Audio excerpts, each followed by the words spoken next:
Okay, guys, welcome to another huge episode of Triggered. Today, we're going to be joined by former New York congressman, former gubernatorial candidate, former armed services member, and chair of the Leadership America Needs PAC, Lee Zeldin. Lee Zeldin's a congressman from near where I used to be from before I left the People's Republic of New York. But Lee is also an incredible America First voice. He's doing an incredible job building the movement in deep blue states like New York. He ran a great campaign for governor, and he's constantly talked about as one of the most common sense, honest, and productive political minds there is. He's literally responsible for the majority that we at least held before all these retirements in Congress today. He brought over so many people in New York that literally were Republicans that won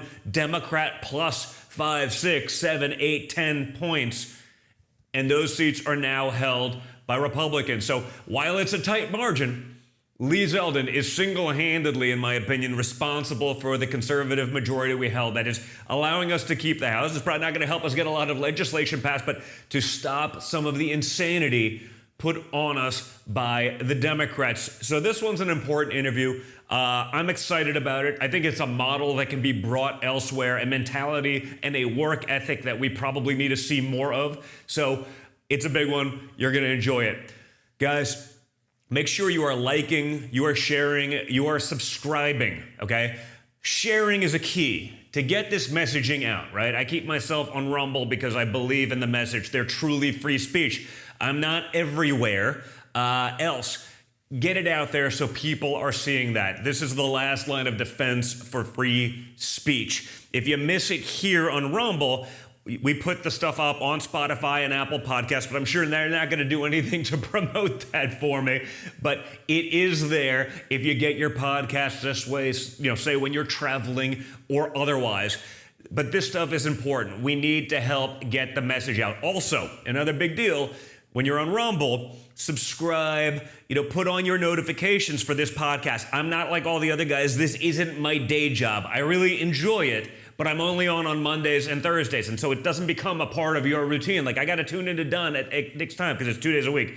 If you have your notifications on, you won't miss the shows. If you miss the shows, come back and watch them on Rumble. Make it part of your routine and share it. But it really is all of you who make this show possible, along with some very brave sponsors, okay? Be sure to check out the great folks over at Goldco. It's a new year, but we see the same economic warning signs: inflation, reckless spending, global turmoil, Biden-caused disasters each and every day. I simply want you to be prepared, and owning tangible physical inflation hedging gold and silver can help stabilize and secure your portfolio. You can safeguard your savings. That's a big deal, especially when morons are making decisions for us. And you can do it tax and penalty free, okay? Goldco has top-notch customer service. They'll answer all your questions. They'll walk you through the whole process and educate yourself. Again, there's ways to do it tax and penalty free. So learn more by going to donjrgold.com, DONJR gold.com. Learn more, educate yourself. Also, guys, don't forget about the incredible people over at Patriot Mobile, America's only Christian conservative wireless provider. We gotta support the companies who support us. And I have a feeling, folks, if you're watching a podcast, you're gonna have a cell phone. So have your cell phone with Patriot Mobile, where you can put America first with every call while getting the same nationwide coverage as the major carriers. But you can do it without giving them your hard-earned dollars and having it be weaponized against you from woke corporate America. You can keep your phone number, okay? You can keep your phone. So literally nothing changes other than you're no longer fueling endlessly the beast that hates your guts. Patriot Mobile provides you dependable wireless service at an affordable price, putting your dollars into action, and they literally support freedom-loving values across the board. I've seen it. These guys have gotten involved in school board races to make sure your children aren't being indoctrinated by lunatics. They donate a portion of every dollar to support groups that fight for the First Amendment, the right to bear arms, the sanctity of life, and protecting our brave police and first responders. So again, you can keep your phone, you can keep your number, and you can get free activation by going to patriotmobile.com/triggered. Okay, that's patriotmobile.com/triggered. Okay, remember, like AT&T's parent company and the guys that own Dish Network literally tried to cancel OAN and Newsmax, conservative programming. You can keep sending them every month your hard-earned dollars, or you can actually fight back and have people who are in your corner. Go to patriotmobile.com/triggered, just like the show. Change it up, fight back, and again, you're keeping your phone and your number. Like, you're not giving anything else up. We gotta vote with our wallets. Guys, with that said, joining me now is my good friend, veteran, congressman, gubernatorial candidate, a true fighter for the America First movement, Lee Zeldin. All right, guys, we're going to have some fun with this one because this is actually someone who's a very good friend of mine. Someone, I think I've done more political fundraisers for Lee Zeldin set the record than probably anyone else. Now, it was a little bit easy when you were you weren't my congressman, but you were like a zone over. So right. it was a quick jump leaving New York City to get to, reasonable conservative people in New York, and that exists. And I think, Lee, you ran for governor.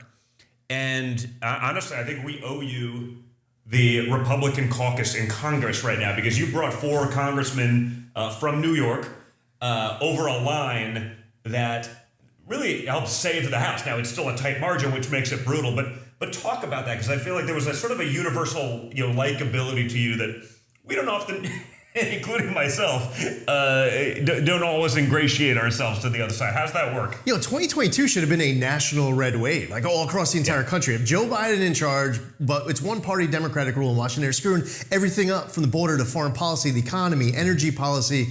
Why is it that just in a place like New York, and we saw it in a couple of other locations around the country, Republicans were showing up the way that they should, and we were getting independents to vote for us the way that they should? In New York, we were campaigning hard. We started early, 19 months early. We were taking nothing for granted. We were going to the cities. We were talking to longtime Democrat disenfranchised voters. And we were not pandering. We were showing up and talking to them about issues that mattered to them. We were generating earned media on the rising crime in New York City, people getting stabbed or pushed in front of an oncoming subway car. The Democrats were not there. Hochul, Adams, others. So we would have these press conferences the next morning saying, this is bad. We have a prosecutor like Alvin Bragg refusing to enforce the law. We need to fire him. This is what we need to do to have safe streets again. And that message isn't just something that connects inside of the city. But if you live in the suburbs, and you get your news in the morning or the evening from broadcast where they're covering the story. So we were driving the message in the suburbs. And we found that on Long Island, New York 1, New York 2, New York 3, New York 4, we won all of them. Upstate, we won New York 17, New York 19, we almost won 18. In the Syracuse area, we won New York 22. We ended up with 6 House seats. There are 6 Republican freshmen who won in seats that Joe Biden won in 2020. Oh, wow, I thought it was only 4, but okay, so 6 fresh. I guess 4 gave us a 4-seat majority, but it was 6 that were like Democrat plus districts that were won by Republicans. Yeah, 4 Democrat held seats ended up being flipped to Republican. And I mean, thank God that we're not dealing with Speaker Pelosi or Jeffries or Jerry Nadler in charge of the House Judiciary Committee is a lot different than Chairman Jim Jordan in charge of the House Judiciary Committee. So the impacts of these campaigns, I think there's an important lesson to learn as we go into 2024. We have to get in the cities. There are these disenfranchised Asian American parents and Hispanic and Black voters and Orthodox Jewish voters, and they feel like the Democratic Party is harming them. But they're right. I mean, you see those videos out of like Chicago right now, right? Like where you have a group of African Americans probably never voted for a Republican ever, and they're like, "This is ridiculous. You're destroying our children." And it's not even just about safety. They see the immigration crisis. They see that they too are now being treated like second-class citizens in their own city, and they see it's all coming from one place. I mean, but New York was interesting because it's like it's still, deep blue New York that we were able to do that. Why didn't it resonate elsewhere? Because it didn't make any sense. And now, obviously, Joe Biden, and they're doing it again recently, bribing. We're going to just get rid of all your student loans. Congratulations, Mr. Plummer. You can go pay for some kid to get a gender studies degree. And, they'll continue to vote Democrat as long as we're doing that. But how did it resonate there, but not many other places? Because it doesn't make sense. I mean, you're up against such a bigger machine there. What can other Republicans do to make that happen? I'm going to give you three quick ones, and I'm going to throw another one in for honorary mention. Number one, you have to work as hard as you can, all in, taking nothing for granted until the last ballot is cast and counted. There are people out there who are guaranteeing red wave, red tsunami, and they weren't working for it. Yeah. But talk about that. Expand on that, because you're right. Like there are people in Congress who work really hard, and there are people who do almost nothing. And it's amazing that you can kind of get away with the latter. I have no problem with people being optimistic. If you want to say, there's a red wave coming, there's a red tsunami coming, and you're going to bust your butt to make it happen, hey, God bless you. Being optimistic, that's a good thing. But if you're going to be guaranteeing that there's a red tsunami and you're going to use that as an excuse for not doing anything, and for some people guaranteeing red tsunami, they're not even going to vote, man, that's a big pet peeve for me. Yeah. Like, we need everybody right now doing everything in their power between now and November 24 until the last ballot is cast and counted. And no one can use optimism as an excuse not to bust your butt. And around the country, you had a whole lot of people who were not working as hard as they should in order to win. That's number one. Two is we need to run as a team. You have primaries. When the primary is over and you pick your candidate for state legislature or for Congress or governor or president, you now have a team, the ballot. You guys agree on so much, campaign together, because if you're talking about different issues, you're stepping on each other's message, you're not working hard. In the military, we call it force multiplication. You're not multiplying each other's effort if you're not firing in the same direction. The third piece is that a wave momentum is created not by what you're against, but what you're for. Yeah. So in New York 1, my congressional district in 2016, yes, a lot of people hated Hillary Clinton. But the reason why my district went from an Obama-Trump district, but it wasn't close. It was a Trump plus 12.5.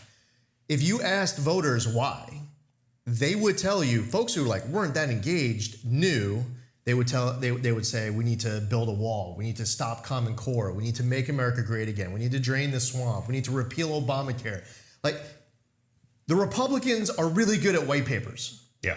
But President Trump in 2016 wasn't out there saying, Hillary Clinton's bad, vote for me, the Democrats are bad, vote for me, and just expect that to do the trick. To actually create a movement, it's what you are allowing people to envision of what they're getting if they give you that power. And the third, the one piece that I would add on top of that point, the honorary mention is, once the Dobbs decision came out, if you are a candidate for office, and it's now September, October, you are going to have debates. Yeah. And you are going to act shocked when you get asked a question about abortion. I'm sorry, I didn't think about what I might say in response to this. There are candidates out there who knew, obviously, questions are coming. Talk about what you believe, answer the question directly, but instead, it's not a gotcha question. I mean, 2024, the Democrats, they got nothing else. Right. It's going to be about that. And I can see that coming because what are they going to run on? They've done a great job controlling the borders. They've done a great job controlling inflation. They've destroyed everything, but they're going to try to fearmonger on that one. And there are places like New York where they've legalized abortion until the end of a pregnancy. They've gone so far, they can't go any further than they have gone. The idea that I was going to get to September and October and be surprised that a question would get asked. So I leaned into it. I spoke about it. And you know what ended up happening? At the end of the day, the campaign was decided based off of the issues that were most important to voters: crime, the economy, we were getting over COVID, education. There were so many other issues that were more important to voters than that one issue. But if I was surprised at the end of the day and I didn't have a good answer for it, like some of these candidates did across the country, well, now you've created an issue because you embarrassed yourself so badly with that question that was asked. So I would just throw it in as an honorary mention if you look back at 22. Why was there not a national red wave? I would say we have to work harder, campaign as a team, talk about what you're for, but also don't be naive to the questions that are coming. Be smart, ready for how to answer it. It was an interesting time, and now at 22, and now you go 24. New York's an off-cycle year, right? So New York governor doesn't go back until 26. It's almost like they needed another 2 years. Like, I wish we were on cycle and you were running for governor right now, because I think there's actually a better chance. The people I see in New York that are just so sick of what's going on, the Eric Adams, oh no, we're a sanctuary city. Oh, well, wait a minute, we're not a sanctuary city anymore. I mean, the displacement of veterans from literally publicly funded old age homes to make way for illegal immigrants for free. It's mind-boggling to me, the insanity that is happening in these cities. I mean, does it ever get where like New York City's just had enough? Do they see it, or are some of the people, they are either too sheltered? The Democratic Party has too much control of sort of the lower economic demographic, and then the rich ones, hey, they don't care as much because they would rather virtue signal, and that gets them invited to the cool person party. The migrant crisis, the amount of illegal immigrants who have made their way to New York City since November of 2022 has now created a new number one issue. I mean, it went from not top three to the number one issue, and they're failing miserably on it. And you don't have to be a registered Republican. We're hearing from independents and Democrats. Even Eric Adams said this is destroying the city. There are registered Democrats in New York City who registered Democrat because they say that they want their vote to count, that a general election doesn't matter as much because these races are usually decided by then. But if you're a registered Democrat, you can vote for the most normal city council candidate. So there's a lot of Democrats who are conservative and moderate Democrats, a lot of them on Staten Island. I mean, we won Staten Island by like dozens of points. And that is a very heavily populated area of independents and Democrats too. I found that there are Asian American parents, when you show up, and again, you don't pander, say, you're not there to say, I love Asian people, vote for me. You don't do that kind of identity politics. It doesn't work and it shouldn't work. But when you say that you believe that we should not get rid of advanced academics in the name of equity, that we should not get rid of merit-based entry into specialty schools. Let's take the smart ones and make sure we really screw them over. You know what I mean? Like, we want to make sure that they're doing math in class that they were doing 7 or 8 years ago, so as not to offend someone else. Now, by the way, I think that actually ends up being significantly worse, because if you're the kid in the class that is underperforming and everyone knows your shit, I mean, you're just like, well, I'm just never going to, why even bother? It's so insane. Yeah. And by the way, they oppose critical race theory. They have members of their own community getting killed, pushed in front of an oncoming subway car, stabbed to their death in Lower Manhattan, beaten to death on the street with a hammer.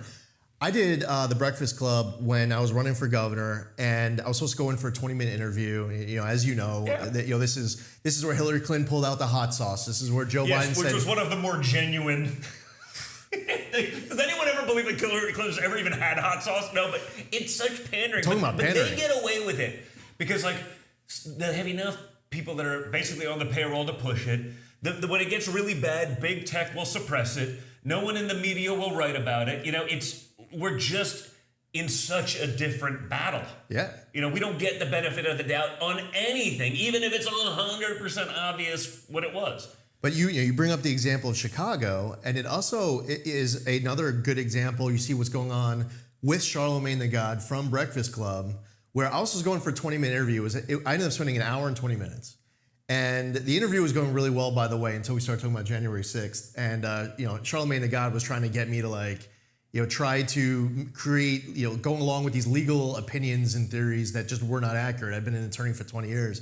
So then it went probably a little bit downhill. Yeah, you're a veteran, an attorney, like, you get, like, I wasn't going to play along with it. Do you think, like, the most heavily armed group of people in the world, meaning conservative Republicans in the United States of America, would show up to the first ever unarmed insurrection, where the tour guides were armed? Now we know this now from the exculpatory video. You didn't know it for a while, but it doesn't fly. The narrative's bullshit. He wanted, but he was still holding on to that. So this is where Joe Biden shows up and said, "If you don't vote for me, you ain't black." Charlemagne the God has now started to become very critical now multiple times over this recent couple weeks, where he's being critical of President Biden and the Democrats. And I think the message really needs to get out to the Democrats, but for Republicans, it creates an opportunity for us to go talk about conservative solutions. You have some black student, a kid trapped in multi-generational poverty. There's a better performing charter school that's a half a mile away. Their kid should have access to school choice and quality education. The Hispanic worker, they're just trying to get to the bodega and be safe. But when they get attacked like Jose Alba did, it's the bodega worker who gets thrown in prison and slapped hundreds of thousands of dollars. Daniel Penny, just a little while ago, he's second-degree manslaughter. I'm like, wait a minute. So everyone, literally everyone on the train says, we were scared for our lives. This guy was a hero. Now, a chokehold but there's also sometimes you just have no other choice, right? If a guy's going freaking, everyone is on his side, except the cops, except the people who make the decisions.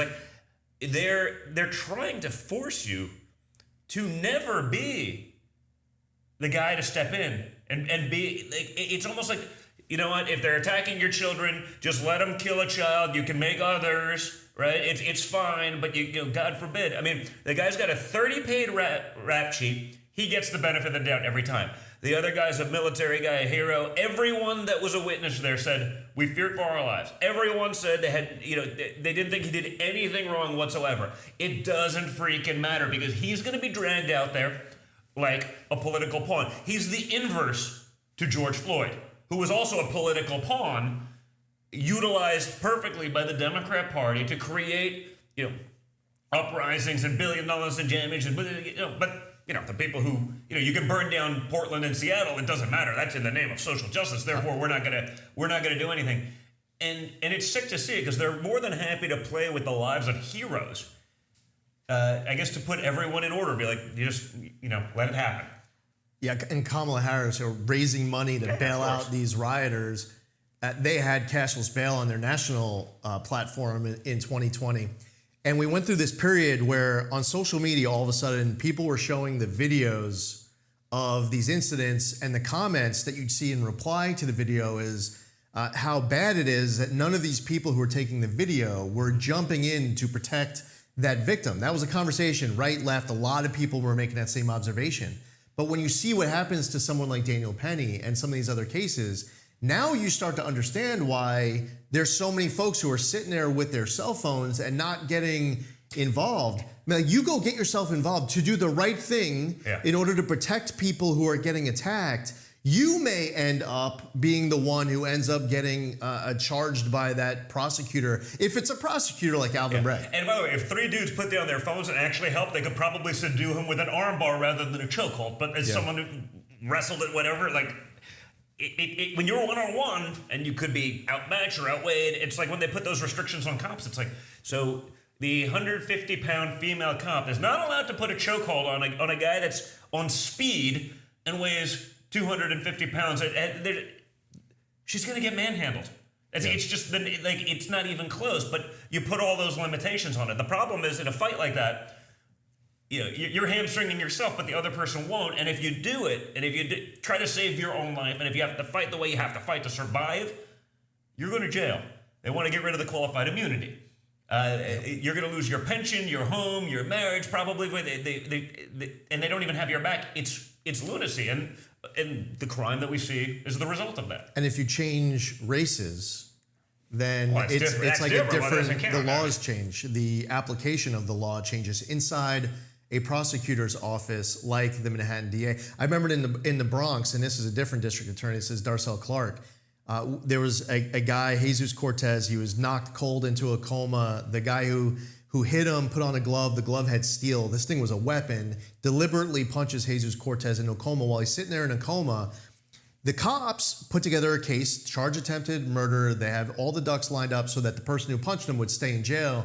The prosecutor reduced the charges, so then that guy ends up getting let loose while the victim is fighting for their life. And there are prosecutors like this across the entire country who are either in office or others who are candidates for office. These local races, they matter. I mean, we are these all like the quote unquote like Soros type DAs, or are there others that just believe in this insanity? And Soros's network funds. There's no larger donor that I'm aware of funding these efforts to get these prosecutors in, and getting these prosecutors in. That's just one piece of it. The defund the police agenda was a lot more than just money in defunding. Yeah. And there's policy changes that they want. In New York, they implement cashless bail. We're the only state in the entire country that doesn't give judges discretion to weigh dangerousness. We passed something called the HALT Act. That's a new law that was passed up in Albany by the Democrats, getting rid of the tool of solitary confinement. So corrections officers now are having a hard time maintaining good order and discipline inside a correctional facility. They passed something called the Clean Slate Act, a new law that in 2023 was signed up in Albany, where all sorts of convictions, including up to like manslaughter, homicide type charges, were included, where the slate was just wiped clean as if it never even happened. It was, these records sealed, and if you're so there's a difference in like prison reform, which some guy that's in jail for 7 years for smoking weed, versus this, which is just. Yeah, and then they'll use the example. Giving a clean start to someone who committed manslaughter while they're still serving a sentence. And they'll use the example of the person who was caught smoking weed as if you're not including all of these other offenses. The person who actually started this push, because I was in the state legislature for 4 years back in the day, was Danny O'Donnell, Rosie's brother. He was the original person who was pushing this. He's actually still in the New York State Assembly. You think Rosie's bad, Rosie is bad. Danny's actually like in office getting legislation like this passed. And we're just like scratching the surface. They come back into Albany. It's one party rule. And what you see coming out of a state capital like Albany might be coming to a city or state near you. The sanctuary state policies in New York, the state sanctuary city policies coming out of New York City. You could say, well, I don't live in New York, so this doesn't matter to me. Well, this is where AOC comes from, and Chuck Schumer comes from, and Hakeem Jeffries and others. Yes. And they're now the voice of the Democrat Party, right? Amen. There is, I will say, hey guys, like there's probably there are some great blue collar Democrats across the country. The problem is they don't have anyone representing them in Congress because they won't get the California and the New York City and the Soros money or whatever it takes to actually get into a leadership position. So they may exist, but if you're voting for them, it's futile at this point because they have no one in power. The voices of the Democrat Party today, the thought leaders of the Democrat Party today, are the most radicalized of those voices. Yep. Sure, there's a couple that are reasonable, but they have no power. And guess what? The one thing the Democrats do well is they just get in line. Leadership says this, we're going to do it. And that's why you see these policies being enacted and then pushed on a national scale. It's why you see people who are in, let's call it purple, or live in, Democrats who live in, rather conservative areas are still voting for this other crap. And then they go tell the people what they want to hear. No one's going to call them out. No one's going to push them in there. Media will suppress the Republican opponent from being able to get that message out there. So it seems like they're doing you a big favor and you're doing great. And they're not really for those things. But the reality is they're all complicit at this point. Yeah, exactly. And if you claim as a Democrat that you're not one of them, like AOC, then I want to know, in order to show the rest of the world that you're not a coward, are you speaking out against them? I hate when you see these like Democrat governors and mayors who are saying the federal government is not doing enough to secure our southern border, but they then want to blame the MAGA Republicans as opposed to putting the pressure on Joe Biden. Yeah. Because he's the one entering the White House. Shut this border down, just so we're clear, because they're going to start this one. It's like, they'll use, the fact that there's basically no majority in the House. There's nothing, they're going to use that, and they're going to try to flip it. Like, I don't know, we could have given you something if you rolled over and everything. This bill that I'm reading about now, this Langford bill, and this is a Republican senator agreeing with Chuck. 5,000 illegal immigrants a day, every day, forever guaranteed. At any other point in history. Okay, at any other point in history, that would have been the highest number we even imagined. So it's an open border. It's an open border. They'll push everyone else through. It's almost guaranteed amnesty, and the Republicans are too weak to actually fight this thing. Jay Johnson, when he was in the Obama administration, he put out some number like 2,000 or 2,500 a day, like whatever the number was, 1,000. He put out a number that was a lot less than 5,000, essentially saying that anything more than that was a crisis, an emergency. We all said from day one, as soon as Biden got sworn into office, that the policies that he was implementing was going to cause this crisis, was going to cause this emergency. He comes in, stops construction of the border wall, ramps up catch and release, attacks the Customs and Border Patrol agents, gets rid of Title 42, gets rid of the Remain in Mexico policy, and now you have these Democrats who are acting as if Congress is the lone entity that is able to fix this. Joe Biden proved, and by the way, in a way, you could say, Donald Trump proved during his 4 years that the president can do many things himself or herself to be able to get this stuff done. Joe Biden is proving that there's many things that the president can do themselves in order to be able to open up the border. President Biden, one of the best examples I saw that really puts a highlight on it was J.B. Pritzker puts out a letter to the White House, calling on the White House to do something about the open border, Democrat governor. And there was a paragraph in that letter telling that the White House, suggesting the White House should put someone in charge of this whole issue. Wow, what does that say about Kamala Harris, the border czar? What does that say about the Secretary of Homeland Security? Everybody knows.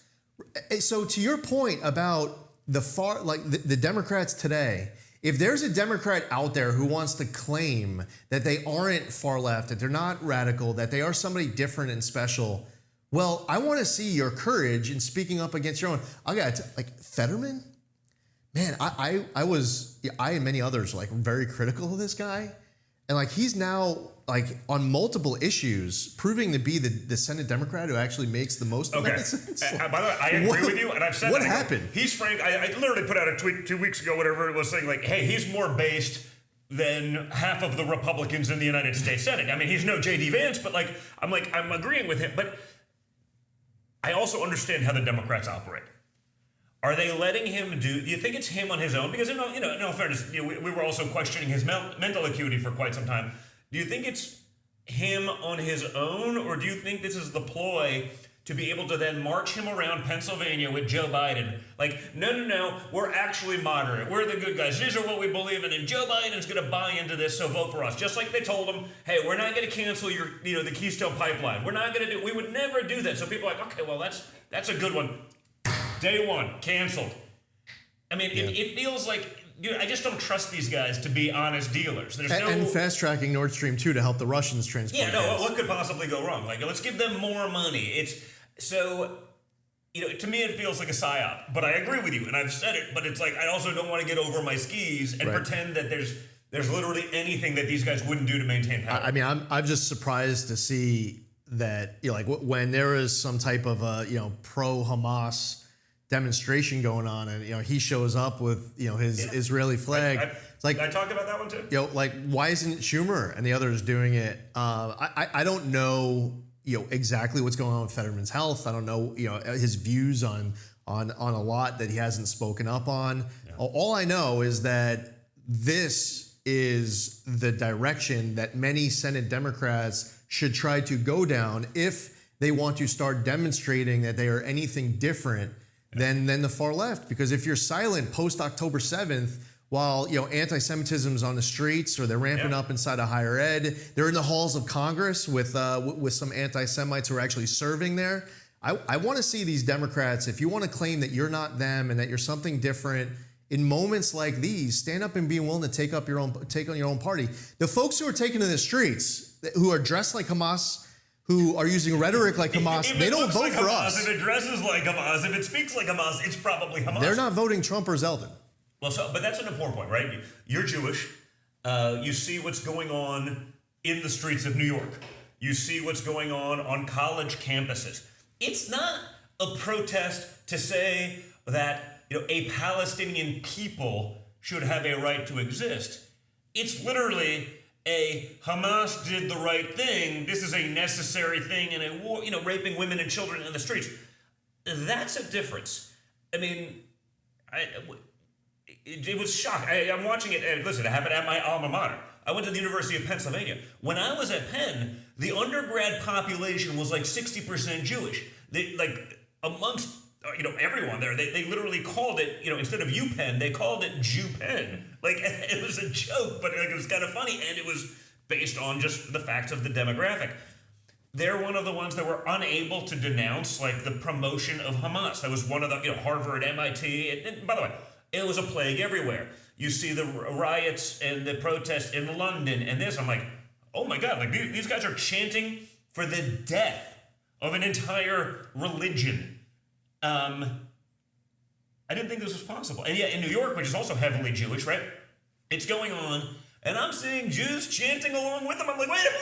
Like it's literally like a scene out of like Dave Chappelle's like The Black White Supremacist. What the hell is going on That here? Queers for Palestine, shutting down the Brooklyn Bridge. Hamas would kill you. They would throw you off that bridge Well, they in did. a heartbeat. There was a gay activist in Palestine. They just killed like 3 weeks ago. And I'm like, guys, how's this working out for you, the Queers for Palestine? I will pay for your tickets to go over there to see how it works out. I don't recommend going to the top of a building because you're probably not taking the elevator down. I remember in 2015, Obama's pushing the Iran nuclear deal. At the end of 2016, a UN Security Council resolution is getting passed. U.S. doesn't use our veto power. We let it go through, essentially seeking to ethnically cleanse Judea and Samaria. Trump comes into office, and he puts a good team together, and you have the moving of the embassy in Israel to Jerusalem, signing the Taylor Force Act into law, the Abraham Accords, recognize Israeli sovereignty over the Golan Heights. President Trump, I was on stage with him, it was Republicans and Democrats, when he signed a new executive order to combat anti-Semitism on these campuses. And then the Biden administration comes in, and so much has been heading in the wrong direction. And one of the things that we see on these college campuses as this was heading in the wrong direction before October 7th hit, is that the Biden administration and Democratic governors, we had this issue in New York, this was an issue during the campaign, they're like afraid of a certain aspect of their own base, and they're not challenging these issues head on. Like, you have to identify and confront and crush anti-Semitism when it rears its ugly head. When Rashida Tlaib or Ilhan Omar want to sound off with nasty anti-Semitism, if you want to graduate and celebrate your commencement event at the CUNY School of Law, you have to sit through a vile, hate-filled speech of somebody who is anti-Semitic. Just at the City University of New York, there was one example after another, Jewish professors having to resign because they don't feel welcome anymore. All of those people still voted Democrat. Okay, the vast majority of Jews in New York vote Democrat. And it ain't even close. I mean, I think we probably get a component of the Orthodox community, or most of that, which is a much smaller subset, and it's really all about religious freedom more than anything else, right? But they've been Democrat donors. They'll continue to vote Democrat. They'll continue to push the nonsense. It never made sense to me. And yes, Penn is. They took the step of removing their president, but that person stays on payroll, stays as a member of the faculty. Same thing. Harvard. The same issue, also caught plagiarizing. Well, she's gonna keep her $1 million salary. She should have never been president in the first place, but it was a DEI hire. We understand that now. We see it, but they go all in to protect it, and at all costs, and there's no consequence for doing it. So I guess it's just an easier existence. If the two of us were sitting there at a congressional hearing and we were asked a question by anyone of whether or not calling for the genocide of fill in the blank, whether or not that violates your code of conduct, like, how do you stumble on that? Like, it depends on the circumstances. Like, no, you can't do that. There's a line. It is important that we protect free speech. Because it's not free speech, right? We got to be clear about that. It crosses a line. If you're part of an institution, I can't just show up to Trump.org and scream whatever I want and expect to keep my job. And physically prevent somebody from getting to their classroom. No one's saying you can't do this, but no one's also saying there aren't consequences to your actions. Locking someone in a building at Cooper Union. The lives of people, make them feel, at a university, especially one getting government funding, et cetera, et cetera. Yeah, and your activities, your actions are actually forcing people to stay inside of a building waiting for law enforcement to come get you out. Like, this is not free speech. The left then try to make it a free speech argument. It's like, wait a minute, for the first time in history, you're now okay with free speech? I'm like, I remember when you canceled literally anything that said anything against you guys about it. So it's that hypocrisy that pisses me off, more than anything. Yeah, and you want to have an event inside of a classroom at a college, and before your event goes off, the opposition comes in and tears up the classroom. Yeah. And like at the end of it, like beyond the intimidation, like the actual acts of like vandalizing the room, it's like, no, it's free speech. We want, independent thought. Like if the shoe was on the other foot, 100%. you would be kicking the Jews off of campus if they were trying to do that to the group. How about conservatives? Like I've spoken at college campuses around the country, did a lot with Charlie Kirk and Turning Point USA. We've had the protests come in the room. They won't do anything about that. But it's we've had a place where you sell X number of thousands of tickets. Well, we're going to give you an arena to talk where it only holds X hundred. I'm like, no, but we have 10, 15 times that already sold. Yeah, you're just not, we're going to give you the illusion that you have the ability to get it out there, but like big tech or like the mainstream media, let it out there, but we're never going to let it actually get to a critical mass. Yeah. We're never going to let it get to a point where you're actually able to speak to everyone that you want to. We're going to limit it, so we're always working from that disadvantage.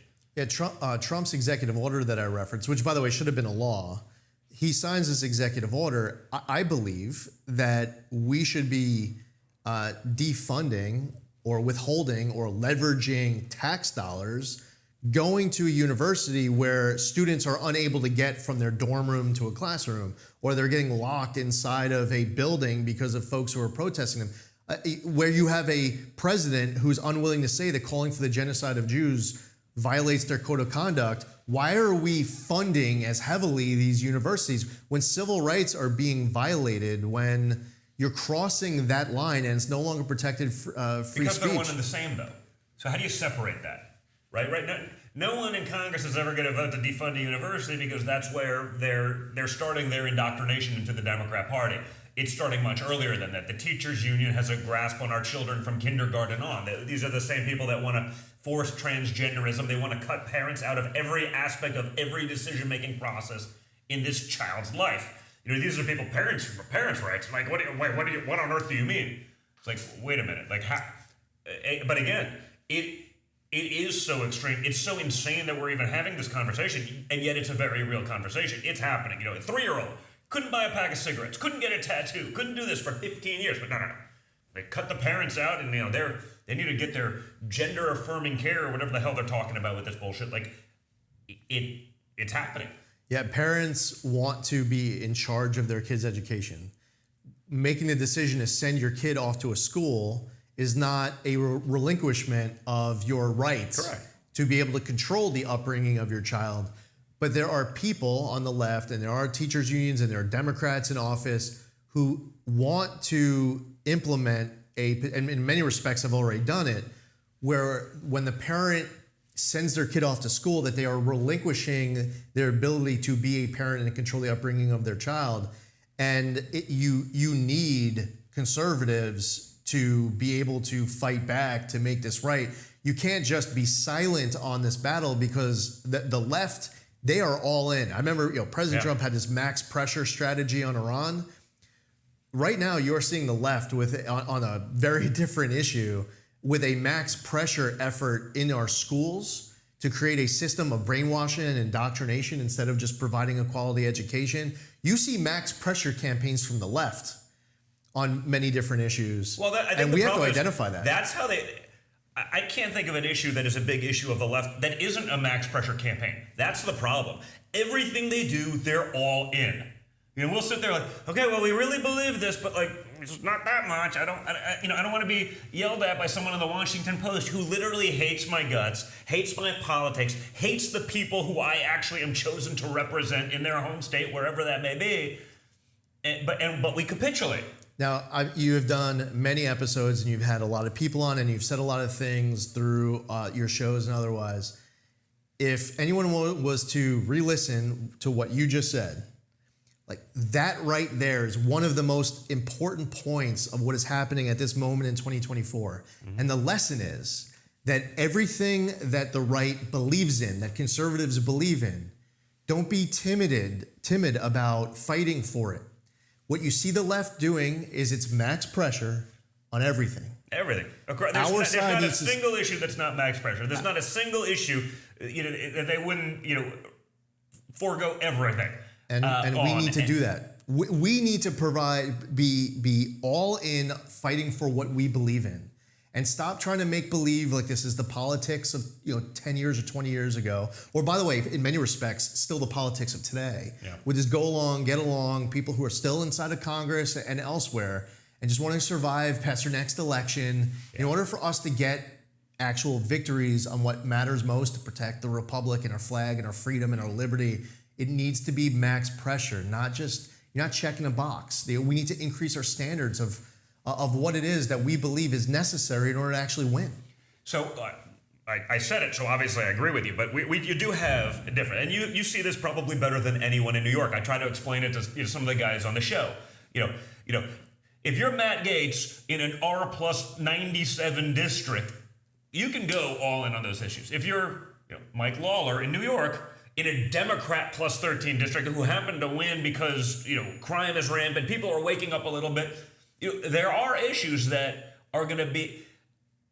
It doesn't seem to hurt the Democrats. Meaning, you can be a lunatic, abortion till 6 years after birth, kind of Democrat, and it doesn't seem to affect them.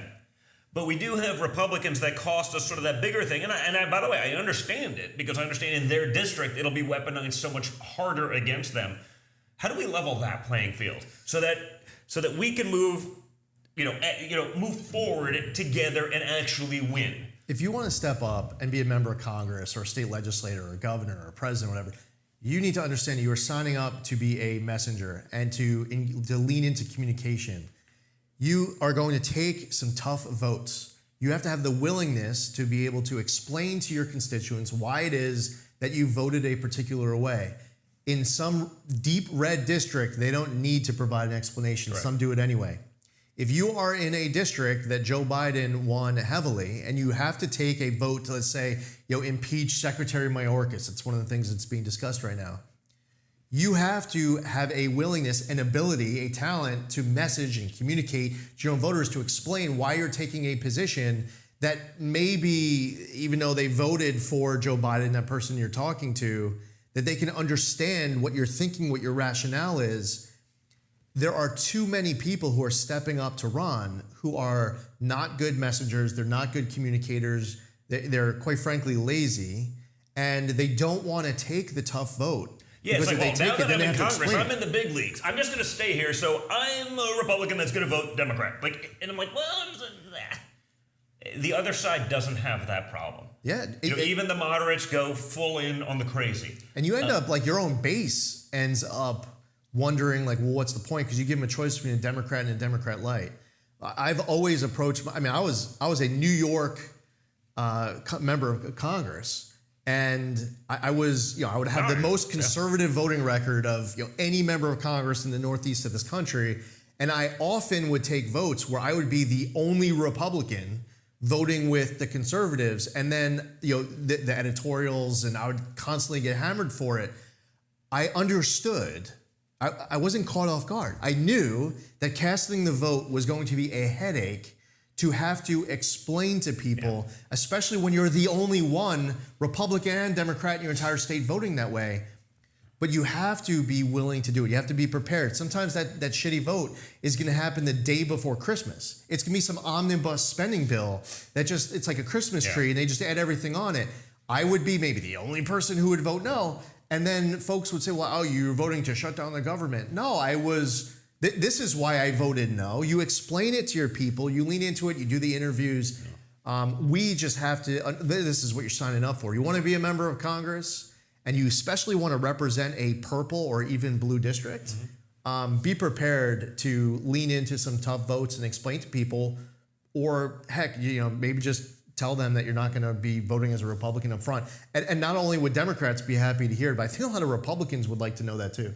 Ahead of time. Yeah, I think it's important. So, sort of speaking of which, one of these things that, the difference between sort of the image that's created and reality. I'd like your opinion and your assessment of Mike Johnson as Speaker of the House. Obviously they removed Kevin McCarthy, and I know a lot of people had some problems with him. But what do you think? It's a tough position. I served with Mike. Mike and I were actually on President Trump's impeachment defense team on that first impeachment, and he was a smart guy, and he's a constitutionalist, and he think of this, like he was able to get, with all the chaos, a unanimous vote of the most conservative House Republicans and the most moderate House Republicans. They all voted for him in unity when a lot of people were concluding that no one would be able to get the votes. Mm-hmm. The majority is very slim. It's a very tough job. I want to see, as someone who spent 8 years in the House Republican Conference, I want to see these guys be successful because there's so much at stake. Ultimately, I don't see anyone sitting inside of that speaker's position with a majority that is, 219 once the open seat comes with Bill Johnson, who's vacating to be the president of the university. I don't see this year being a situation where we're ever going to be happy. Well, no, you're not going to pass legislation, right? We get that. You're not, but can you stop some of the insanity? Yes, I mean, absolutely, we have to. Whether it's a shutdown or this, you can shut down the government, but still say, hey, we're going to shut down but we will agree to pay our debts, because the Democrats will leverage. Oh, and you can't default on our debt. There's, and by the way, there's plenty of people watching this right now. They're going to be like, that's bullshit, Don. It's like, no, you don't understand what that would do to our economy. Like, if you. Like, we would no longer be the reserve currency of the world, which may do us a favor because at least we won't be able to spend on bullshit, but we also wouldn't be able to spend on basically living at this point with all the bloat. We got to get rid of that stuff, but it's not so simple. But you also need the resolve to do that. So when I look at it, right. I'm like, he's a nice guy, he's a smart guy, but there is something about being also politically astute. Yeah. And say what you want about Chuck Schumer. These guys are, are they rolling him in these things? When I see the picture, he's coming out with Mitch and we're getting along, and I get the photo op and this, but like, are these guys getting steamrolled because they just don't have that ability to function within that world? And that's just, it takes a different kind of animal. The animal is the word. You have to fight the fight. The Senate Democrats, and in many respects, you won't see it out of some of the Senate Republicans who are sitting at the table. You're not going to get it out of the White House. The last line of defense in 2024 is the House Republican Conference. So everything that matters, understanding, by the way, that voters, yes, will have an opportunity this November to correct a lot of what is wrong. But between now and then, in order to be able to defend our republic, to secure our borders, to keep this administration accountable, we need Mike Johnson and the House Republican Conference to be outperforming expectations. I just happen to believe that it is going to be a difficult year.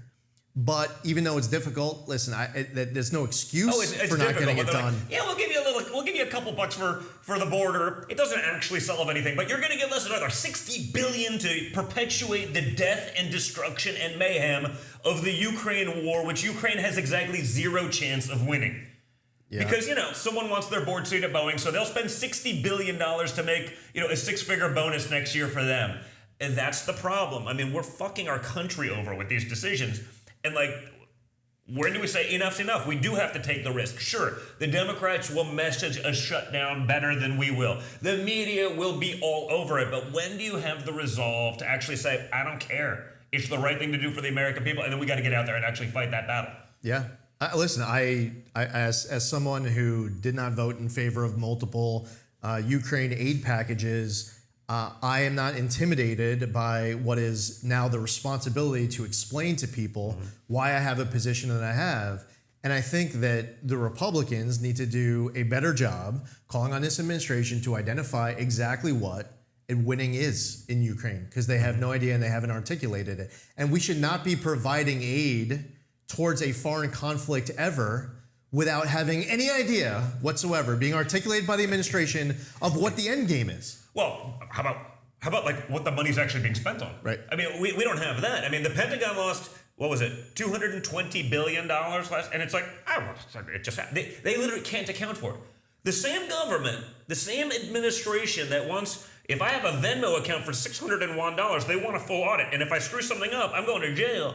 Lost $220 billion. I'm sure that was all sent to Ukraine, and I'm sure they're getting it all back, but they're still not telling us where it went. Yeah. And, they don't not only have an end game, they're not even monitoring what's going on. I mean, we got random missiles all over the place. I'm sure that won't be used against us in the not distant future. I mean, every time we've armed, let's call it, out of control regimes, it usually comes back to bite us in the ass. See Afghanistan and others, how come no one can say that? I mean, Mitch McConnell has said, and I don't know if you've seen me do this. I know we've talked about it, but Ukraine is the #1 issue for Republicans in America. I was like, I've been all over America. I speak to more people on a weekly basis than Mitch McConnell, has spoken to in his entire political career, because no one gives a shit and no one shows up other than the big donors. It's not a top 10 issue. I've done the surveys. I do it every time I speak in front of thousands of people, which is multiple times a week.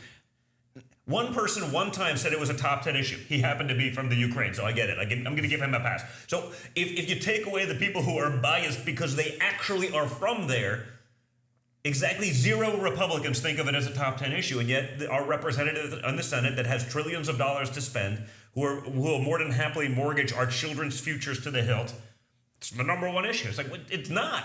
And if you it's go not a one #1 issue for anyone outside of D.C. And you go one step further and you ask the Republicans, do you want to provide more aid, regardless of whether it's a top 10 issue or not? You go one step further, you ask them anyway, so do you want to provide more aid or no? Most Republicans would say no. And I think that we just touched on 2 what should be rules whenever the United States is ever considering the possibility of providing $1 of foreign aid towards any conflict anywhere, is whoever is in charge must be required to define exactly what the mission is, what success is, what's the end game. You have to actually have a strategy to achieve it. And secondly, to your point, which is absolutely right, there needs to always be a full accounting. And when a member of Congress is asking a question about how this money is being spent, they get attacked as if they're like unpatriotic. No, it's our job. You're members of Congress. You're stewards of the tax dollars. You have an obligation to tell your constituents that you asked the question. And not only do you ask the question, you actually know the answer, and here's the answer. I think these are 2 rules that, right now we're having this conversation in 2024. If it was 2044, it should still apply. It should still withstand the test of time and be 2 things that needs to be part of the process to even consider a single $1 of foreign aid to a foreign conflict. Yeah, well, it's like Mitch has been there for 50 years, whatever. He's glitching. He doesn't. It's almost like he doesn't realize it isn't the Cold War still. It's like, we got to take out Russia at all costs. I'm like, I don't understand. For Ukraine, like a country that was literally listed as, even by many U.S. standards, as more corrupt than Russia before, I'm sure this is not a big graft ring, because of course it is. Of course it is. Our sanctions against Putin has actually helped Russia. It's driven up the price of oil, which is allowing them to continue the war forever. They're getting off the reserve currency of the United States because our sanctions prohibit them to do it. So they're going to trade with the Saudis and the yuan and China and all that. I mean, we are literally screwing ourselves in this whole process while bankrupting our country and depleting our stockpiles for if we ever actually had to defend ourselves, which we don't seem willing to do because our border's wide open. But, the Ukraine border, we got to make sure to really lock that one up. Yeah. And as somebody who is critical of Ukraine, the corruption has been there a long time, one administration to the next, that's a real issue. As somebody who is on Putin's permanent sanctions list and permanently banned from visiting Russia, but using this particular conflict as an example, what matters most is what is in America's best interest.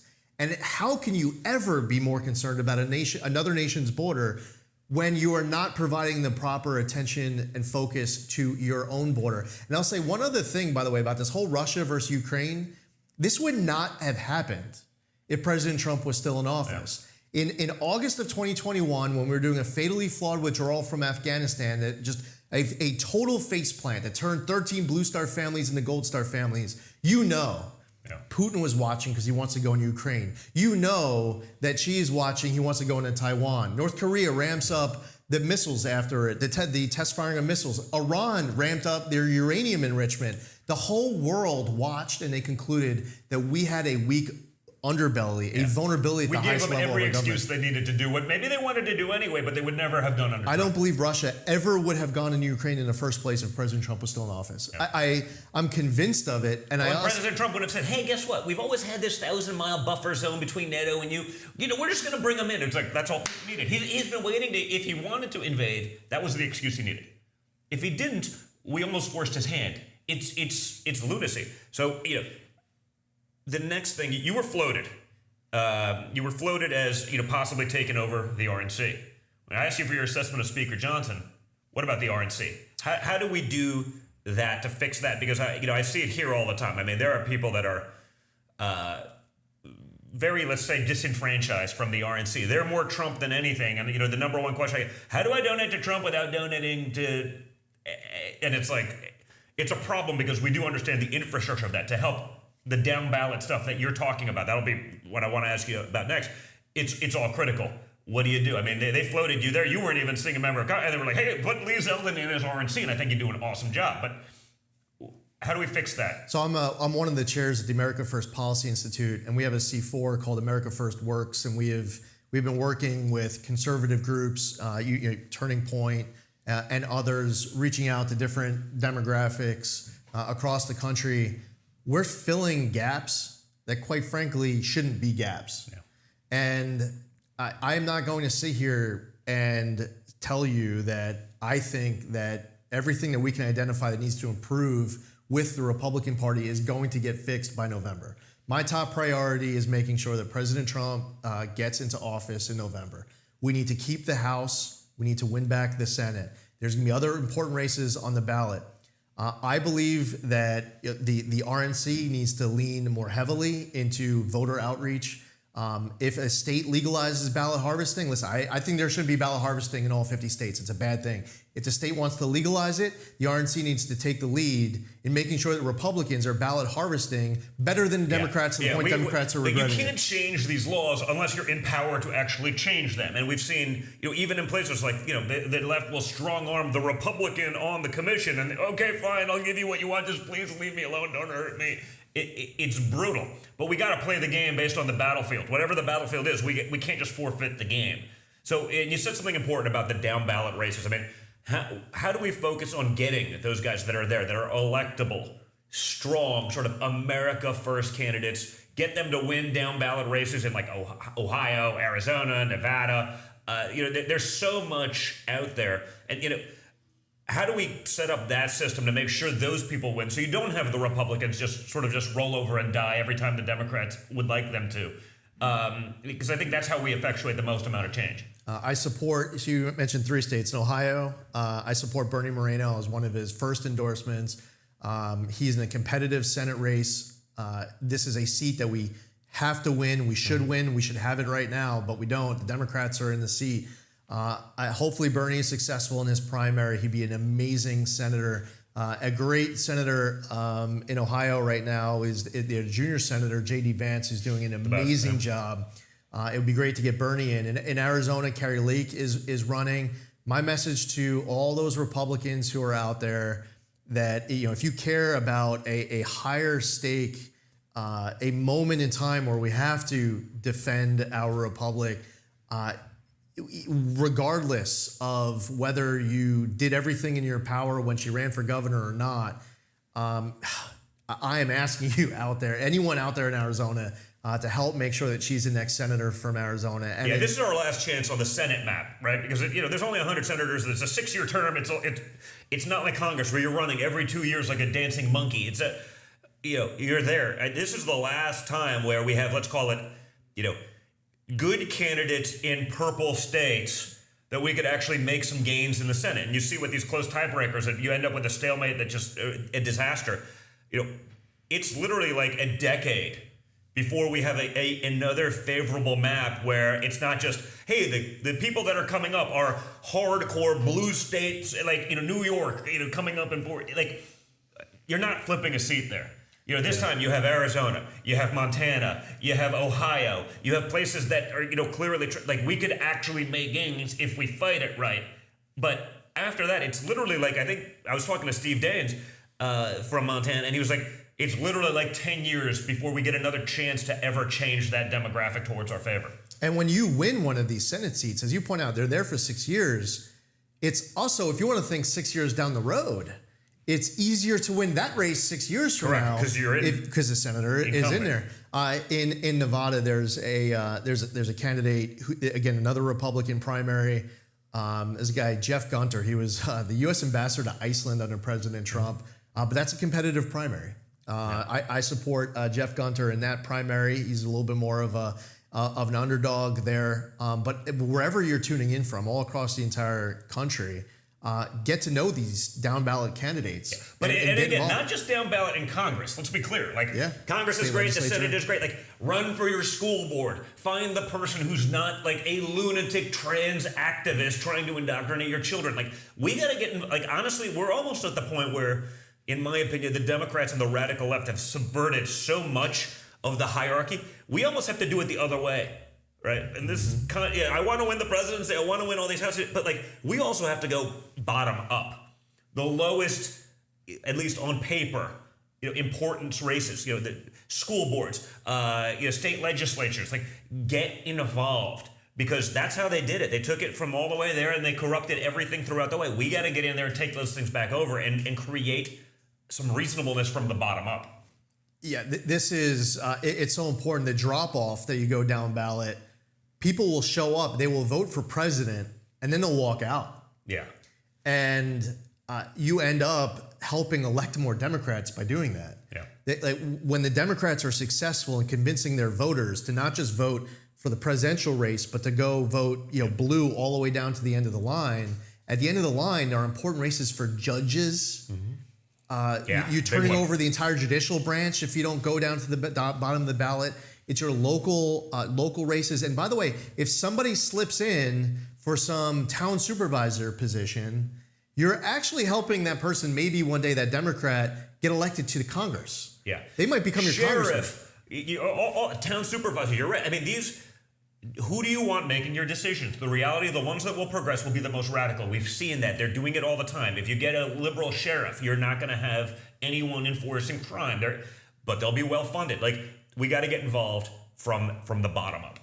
Before we came in here, Kim pointed out that it's been 7 minutes since the last time you did a fundraiser for me. I just want to say thank you because from very early on, actually, when I first ran for Congress, and I wasn't even in Congress yet, it was a very important, high-profile endorsement in a competitive Republican primary where millions were being spent against me. It was the Trump family all in that race. They were the high-profile early supporter. It put us over the top. We ended up going from down we ended up winning by 20-plus points, and every step of the way. And this is before your father was a candidate for office. You guys have always been amazing, and it's not that Donald Trump Jr. has done a fundraiser for me once. I'm talking about we've lost count. Who knows we've done how many events you've done, and what a lot of people don't realize is how much time you're dedicating. You never asked for anything. You weren't asking for money or endorsements, right? You've never asked for anything. You don't do that from anyone. You're just doing it because you care about the country. Or I'm a schmuck, one way or the other. No, you're a patriot. Yeah, I believe in this stuff. You're a good man, and for everyone who's tuning in who follows Don, thank you. We need to get this message out, and I wish that we could clone you and have many others like you who have the balls, max pressure, to go all in on the causes that are most important to us. And for everything that you've done involved on the East End of Long Island and in New York, all of your help through the years, it really means a lot. I want to say thank you. It's my pleasure, man. Thank you for all. By the way, Lee's the same way, man. Just steadfast and loyal. I know you're traveling with my father as we leave from this, so I know you got to get rolling. But appreciate everything that you're doing out there. You've shown that even in places like deep, dark blue New York, you can actually make a difference. You don't just have to cede one of the biggest states in the union. We can fight back. We can win with logic, reason, and if you have the work ethic, a lot can happen. I gotta say one thing quick. New York is 22% Republican, but we got just under 50% of the vote. I don't care what state you are from tuning in. I bet you probably have a lot more than 22% of your state registered Republican. And even in a state like that, we got just under 50% of the vote. So I hope that we end up with an expanded map. Yeah. That we go on offense and we make history this November. Let's do it, man. Thanks a lot. All right, thanks. Appreciate it.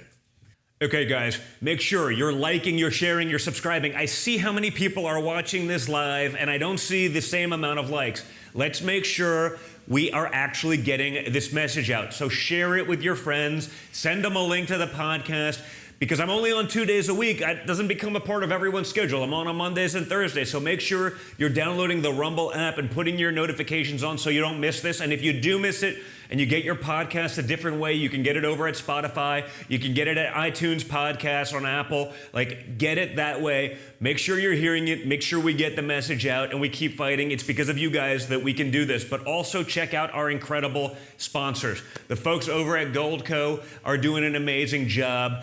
They take some guts to support programming like this, but you can hedge against the insanity of the world in which we live in, protect your financial well-being and that of your families by learning more and going to donjrgold.com. That's DONJR gold.com. Let them take you through the process. You can do it tax and penalty free, but learn how to hedge, learn how to protect, educate yourself. Go to donjrgold.com. And by the way, don't forget about the incredible patriots over at Patriot Mobile, America's only Christian conservative wireless provider. You can support the companies who support you, or you can support those who hate your guts. Remember, Big Mobile, their parent company of one of the big networks, AT&T, wanted to cancel OAN and Newsmax, literally eliminate conservative programming from their cable. Like, think of how insane that is.